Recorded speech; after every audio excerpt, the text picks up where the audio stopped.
दोस्तों, यह कहानी बहुत समय पहले की है। एक छोटे से गांव में मोहन नाम का एक आदमी रहता था। मोहन का परिवार बहुत साधारण था। उनके पास एक छोटा सा घर था और मोहन दिन रात मेहनत करके जीवन यापन करते थे। हालांकि मोहन साधारण जीवन जीते थे, उनका दिल बहुत बड़ा था। वह हमेशा दूसरों की मदद करने के लिए तैयार रहते थे। गांव के सभी लोग उनकी ईमानदारी और दयालुता की सराहना करते थे। मोहन को खेतों में काम करते समय किसी भी जरूरतमंद की मदद करना बहुत पसंद था। अगर कोई भूखा कुत्ता पास आता तो वह अपने टिफिन से उसे खिला देते। अगर कोई यात्री भूखा होता तो वह अपनी खुद की रोटी भी दे देते। मोहन की पत्नी सुनीता अक्सर इस बात से परेशान रहती थीं। वह कहती, तुम्हारी दया की वजह से हमारी रसोई हमेशा खाली रहती है। तुम्हें अपने बारे में भी सोचना चाहिए। लेकिन मोहन मुस्कुराते हुए कहते, सुनीता, भूखा पेट सबसे बड़ा दुश्मन है। अगर हम किसी की मदद कर सकते हैं तो क्यों नहीं? भगवान सब देख रहे हैं। एक दोपहर जब मोहन घर में आराम कर रहे थे, तभी एक वृद्ध साधु ने दरवाजे पर आकर पुकारा। उनकी आवाज कमजोर थी, जैसे वह बहुत थके और भूखे हों।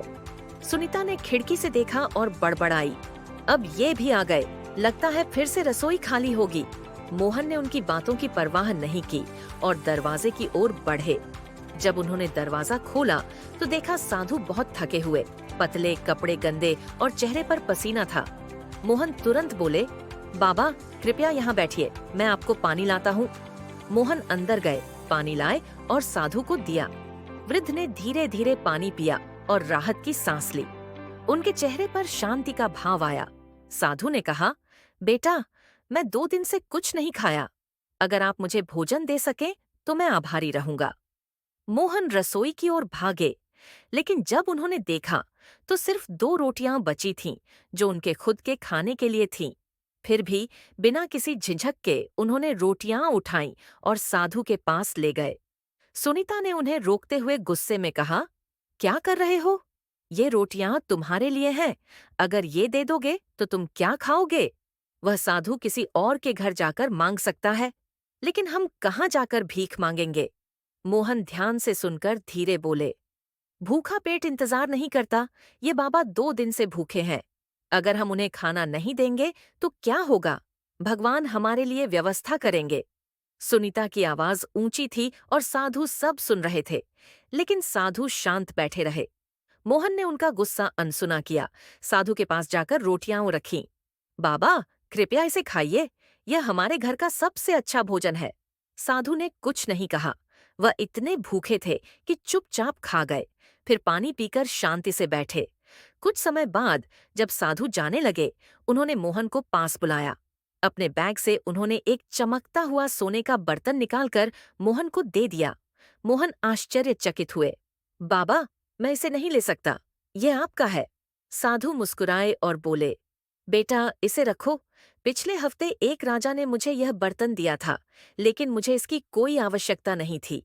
मैं इसे किसी योग्य व्यक्ति को देना चाहता था और आज मैंने तुम्हें पाया। उन्होंने आगे कहा, यह तुम्हारे अच्छे कर्मों का परिणाम है।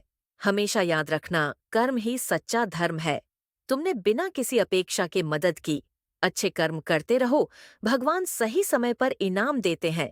तुम्हारी दया और निःस्वार्थ कार्य न केवल तुम्हें बल्कि तुम्हारे परिवार को भी सुख और शांति देंगे। इस बर्तन को संभाल कर रखो और इसका सही उपयोग करो, लेकिन इसे अपने अच्छाई को बदलने मत दो। यह बर्तन केवल यह याद दिलाने के लिए है कि भगवान अच्छे कर्मों की सराहना करते हैं। यह कहते हुए साधु चले गए।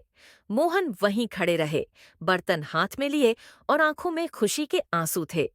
उन्होंने खुद से वादा किया कि किसी भी परिस्थिति में वह हमेशा दूसरों की मदद करेंगे। दोस्तों, कर्म ही सच्चा धर्म है।